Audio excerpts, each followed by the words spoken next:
Okay, so this is Emily Taylor's National Park Spotlight on a park called Black Canyon of the Gunnison. And I bet a lot of you have heard of like the Grand Canyon in Arizona, but Black Canyon of the Gunnison is not as well known.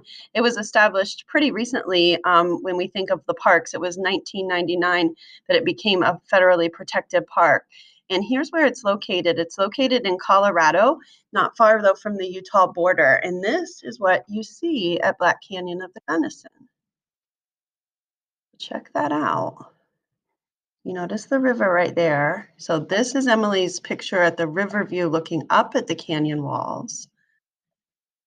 And then this is just what it would look like if you were flying right over it. You barely notice the canyon. So what is the story? So Emily said, here was the first step. A small portion of metamorphic rock was brought up out of the ground. So she calls this the Gunnison uplift. So basically this was mountain building where plates were pushing together. And this was metamorphic rock because it had previously been buried deep underground under heat and pressure. Then there's also volcanoes that had erupted on either side and lent some volcanic rock, but honestly, that's not the most important part. Here's the most important part. The Gunnison River, that's why it's called Black Canyon of the Gunnison, started to forcefully flow. It flowed very fast because it had a steep slope.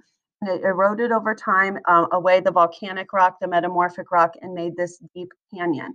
And the canyon has metamorphic rocks like gneiss, schist, and also igneous rocks, specifically a type of granite. So her connection to class was this, the painted wall and its intrusions. Let me show it to you in a picture. So you might remember this. We used this picture in class when we were first learning about the rock cycle. So all the darker rock you see, that's metamorphic.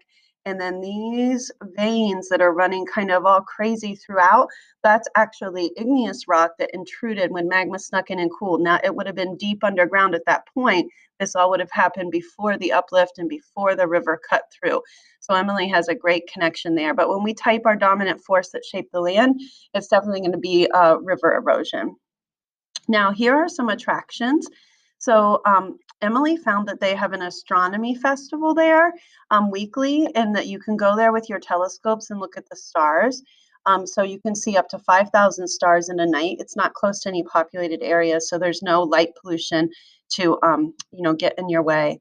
Another attraction that she found was rock and ice climbing. In the Black Canyon of the Gunnison, you can rock climb, and the routes are classified as 5.8 or higher.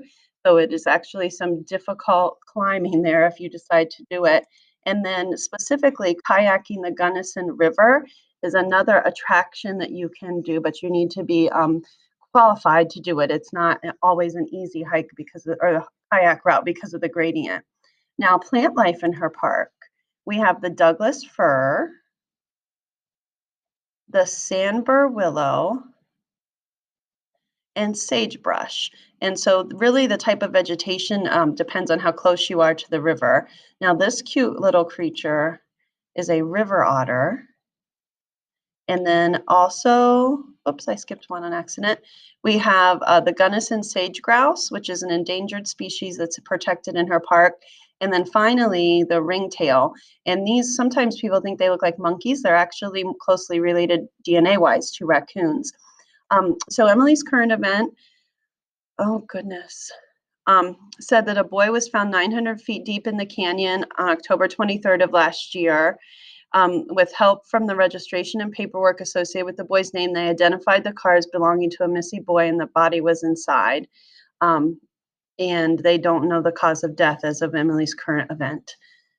Not always do people die in these national parks. Okay, and then her reflection, the most interesting thing about the park that she learned is how many stars you can see at night.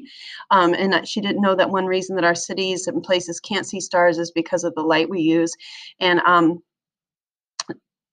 she didn't put there if she went what she would most like to see and do. So she skipped that part. I'll have to ask her. But now you can pause me. Here's what you want to do next. You want to open up your presentation chart. So if you click the classwork tab and then go to the left, the topic National Park Spotlight, you'll find your presentation chart. Okay, and so here's the name of the park again, Black Canyon of the Gunnison in the state of Colorado, and that was Emily Taylor's presentation. Now, do you remember what carved the canyon? So that would be river erosion.